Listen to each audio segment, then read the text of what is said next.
Hi friends, welcome back to Krishna Rangoli. ఈరోజు మనం 7 చుక్క సంద చుక్క అండి 4 వచ్చే వరకు చాలా బ్యూటిఫుల్గా ఉంటుంది. డిజైన్ అయితే చిన్న చిన్న ఫ్లవర్ డిజైను. మీరు ట్రై చేయండి.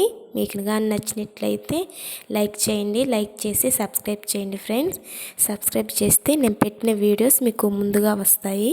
మీరు ఈ డిజైన్స్ని ట్రై చేసి మీరు వేసుకోవచ్చు. ఈ రంగోలి డిజైన్ కానీ మీకు నచ్చినట్లయితే లైక్ అండ్ సబ్స్క్రైబ్ చేయండి ఫ్రెండ్స్.